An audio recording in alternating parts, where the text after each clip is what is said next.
dari sisi supply rasanya ada solusi. Oke, Pak Nurdin, selama ketegangan kemarin ada biaya logistik laut itu Pak yang melonjak ya karena premi asuransi. Nah dengan kondisi gencatan senjata ini kira-kira berapa lama sih waktu yang dibutuhkan untuk sampai harga barang di tingkat konsumen ini bisa stabil kembali Pak? Ini pertanyaan yang sangat bagus ini. Kalau kita lihat ya, baru kemarin gencatan senjata, indeks harga saham gabungan kita sudah naik 4% satu hari. Coba bayangkan pengaruhnya. Jadi berarti percepatan daripada recovery itu lumayan ya.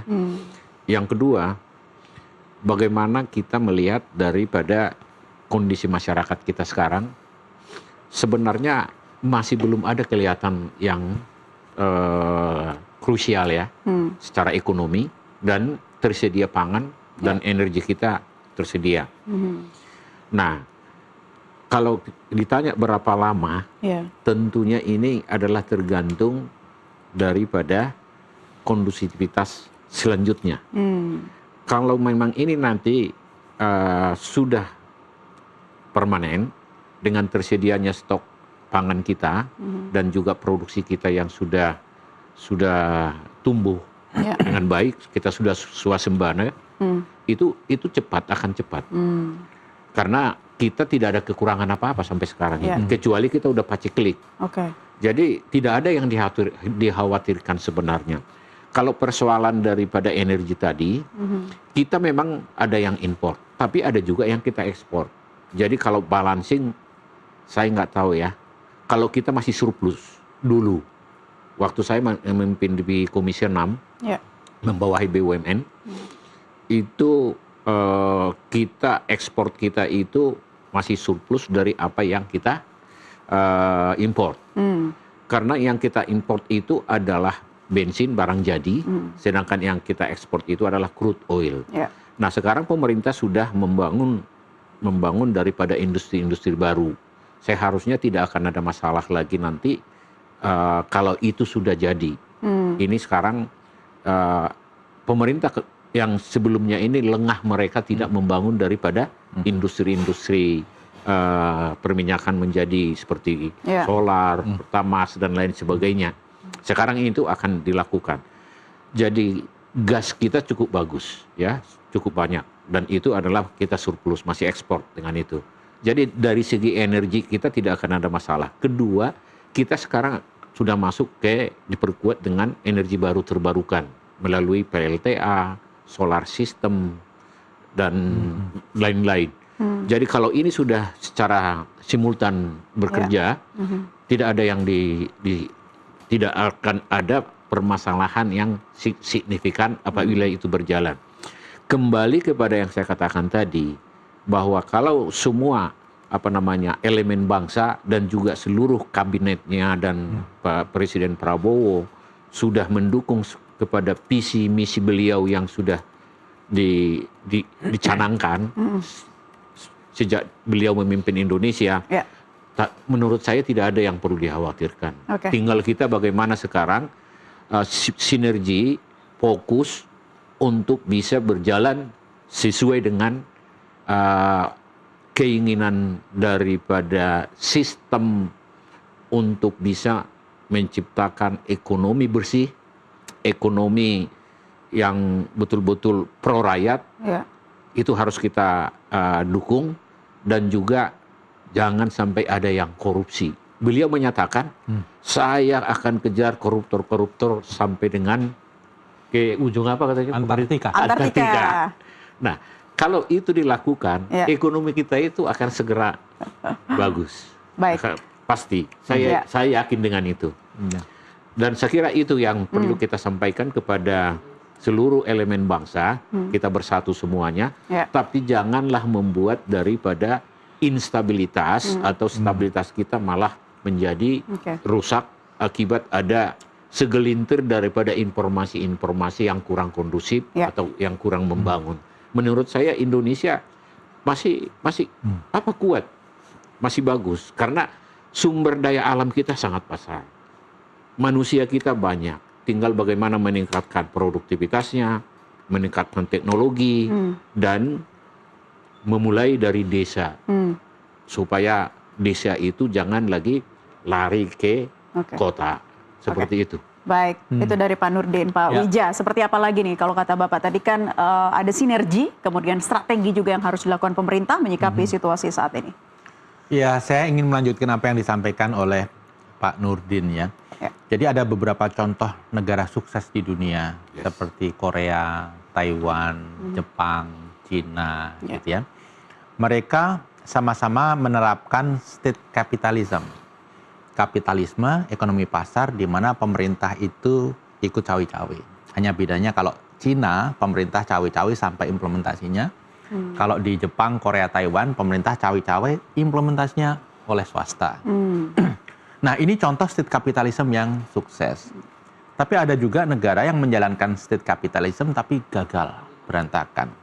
Ternyata berbagai literatur itu mengindikasikan 3 faktor kenapa negara-negara seperti Jepang, Korea, Taiwan itu sukses menerapkan state capitalism gaya mereka. Yang pertama, karena kualitas kebijakannya bagus. Tidak berubah-ubah. Kalau kebijakan itu basisnya selera, ganti pemimpin, ganti kebijakan.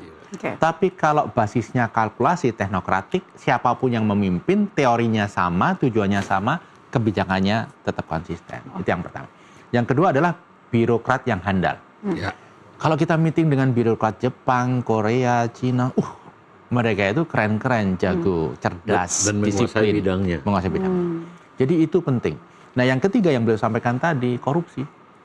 Karena korupsi di negara-negara ini rendah. Sebagai gambaran, Venezuela juga menerapkan konsep ekonomi yang sama, tapi kualitas kebijakan buruk, kemudian birokrasinya nggak bagus, korupsinya tinggi, sehingga gagal. Jadi state capitalism justru menjadi crony capitalism. Nah, ini yang harus kita kawal supaya apa yang dilakukan oleh pemerintah ini memastikan 3 hal itu terwujud. Karena kalau tidak, kita semua yang rugi. Oke, terakhir Pak Nurdin, semangat atau optimisme yang bisa digaungkan kembali terutama untuk mereka nih dari sektor pelaku usaha saat ini yang masih dalam kondisi ketidakstabilan dan kekhawatiran, silakan pesannya. Ya, jadi gini ya,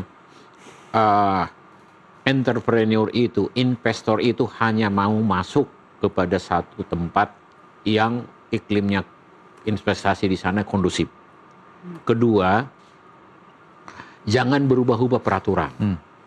Ya, jadi sekarang kan untuk menjaga itu sebenarnya Presiden Prabowo ini, Presiden kita ini sudah membuat satgas-satgas itu.